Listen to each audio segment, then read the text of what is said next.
Hello everyone and welcome to Season 4, Episode 27 of Pro Wrestling's Top 50. I'm your host Travis McNeil, and today we continue our countdown of the top 50 matches in Lucha Underground history with match number 24 on our list, which is a three-way elimination match for the Gauntlet of the Gods between Cage, Mil Muertes, and Jeremiah Crane from the October 18th, 2017 edition of Lucha Underground, which was Ultima Lucha Tres Part 4. So our recurring theme throughout every season of Lucha Underground up to the third one was that Ultima Lucha would keep getting longer and longer, very much reminiscent of WrestleMania. It was originally supposed to be a 2-hour extravaganza. It got a third hour at it, the week before in Season 1. In Season 2, it expanded to 3 episodes, totaling 4 hours.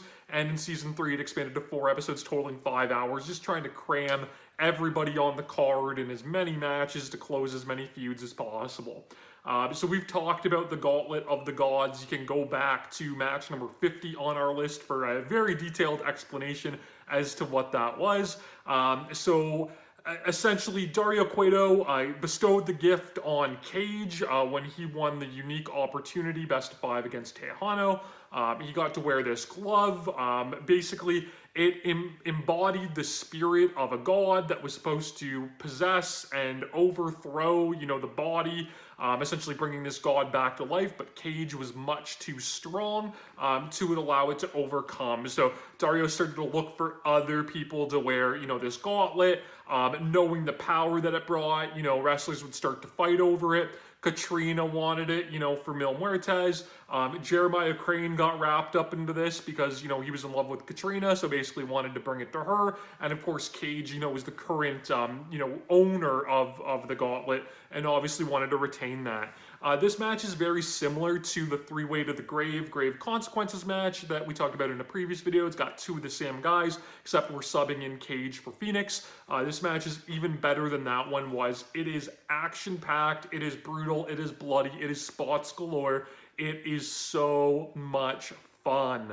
And really, what is Lucha Underground if it isn't fun? So we start out, we get a big 3-way strike fest, we get a dive sequence, which, considering some of the competitors in this match, you might not expect that. So Jeremiah Crane, played by Sami Callihan, hits a low pay, right, like a low suicide dive. Brian Cage hits a tope con hilo, and then Big Mil Muertes, he hits a dive from the top as well, not to be outdone. At some point in the opening, Sami Callihan gets busted open and is bleeding heavily. I have no idea how it happened. When I watched this match, in coming up with this list for, this season, I rewound it to try to figure it out, and I couldn't figure out how he got busted open. Because Lucha Underground can be heavily edited, I wonder if it was something that was, cut out. But he's bleeding buckets for no apparent reason. But a great visual, right? He does a really heavy blade job in it. So he takes everybody out with trash cans, and I've talked about this in the Lucha Underground universe before, but in the WWE, a lot of the weapons that are used feel really sterilized, but in Lucha Underground, all of the weapons are very dirty and gritty, so he's using this like rusted, dirty trash can, and trash is going all over the place as he's using it. And again, it's all about creating those great visuals of this, skeevy kind of underground fight club that, Lucha Underground is going for with the temple, and it really, really works. We get big spots galore in this. Mil Muertes choke slams Jeremiah Crane off the ring apron through a table. We get a really weird, lucha sequence between Mil and Cage. That's awesome. Mil Muertes busts out a flying head scissors. Brian Cage does, a run up the ropes into a Hurricane Rana that was wild, and then hits, a lion salt. And again, these are big, super heavyweight dudes busting out these moves. So, we've seen Brian Cage do some of that before, but Mil Muertes, staying in there with him, it was really impressive. It was really fun. Jeremiah Crane ends up bringing out the skewers, so, depending on, how you do with death matches, that may or may not be your cup of tea. So the barbecue skewers were something, that Masada originated. Lately, we've seen them popularized by Atticus Cogar in GCW and in ICW No Holds Barred, amongst other promotions. Masada's been, very outspoken about the OI4K guys, using these skewers. But, Sammy does them on TV. They were also used in the OI4K versus LAX barbed wire match that Impact Wrestling did. I'm not sure what came first, but I feel like it was this Lucha Underground match. So this was most likely, the network television debut of barbecue skewers being used as a weapon in a wrestling match. So there's some, trivia for you. But he shoves them into Cage's head and hits a DDT with them. So, Cage is all bloody. We get a really unexpected pane of glass being introduced into the match. So the week before, we saw a panes of glass, I should say, be used for the first time in Lucha Underground. We'll talk more about that at length another time. So to see them brought back out so quickly again, was a little surprising. But they do a spot here where Jeremiah Crane leans a pane of glass up against the guardrails where the fans, are sat behind. And Mil Muertes ends up going for a spear through them. Jeremiah Crane moves and he crashes through it.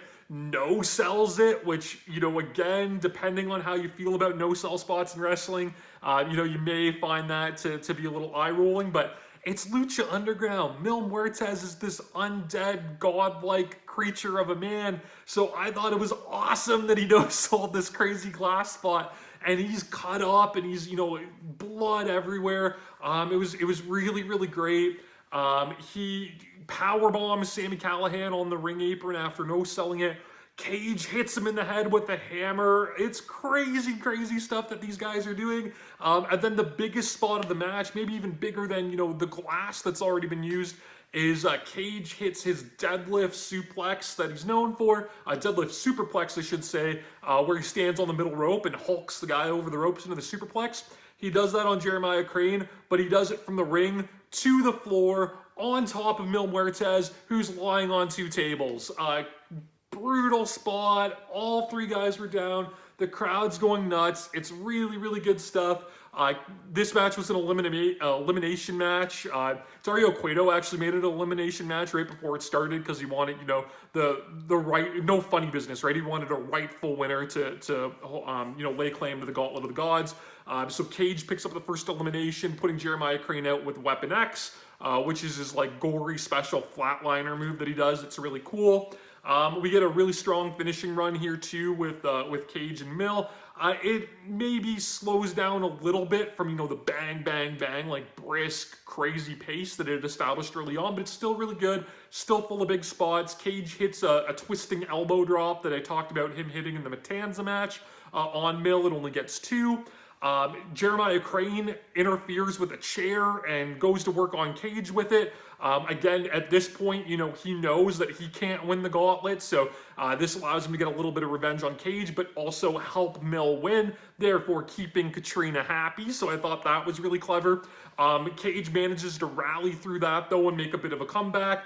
He gets a discus lariat, but he ends up eating Mil Muertes' signature flatliner on a chair, and it's enough for 3.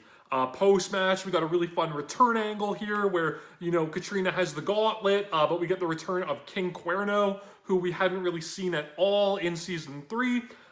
He comes back. His gimmick was that, he was a hunter and was always looking, for big game or big prizes. So what bigger prize than the Gauntlet of the Gods? So he takes out Mil with the thrill of the hunt. And steals the Gauntlet. We would later find out that he stole it to basically help out Drago and Aerostar, who were trying to ensure that this wasn't used to resurrect a god to start an Aztec war. But again, we've touched on that a little bit before. I don't know if we'll touch on it again. It is quite the storyline, and this came before, we really started to even get into the true Infinity War stuff with Marvel, so a little bit ahead of the curve Lucha Underground-wise. This match is a blast, though. It's Lucha Underground. Depending on where you live, you may be able to hunt it down on Tubi, but if not, Google it. You can find these episodes on various, third-party streaming sites. It's all well worth your time. Speaking of worth your time, you can subscribe to my channel here on YouTube so that you don't miss a video. Follow me on Instagram and Twitter at Wrestling50, and please join me again tomorrow as we continue to count down Pro Wrestling's Top 50. Top 50.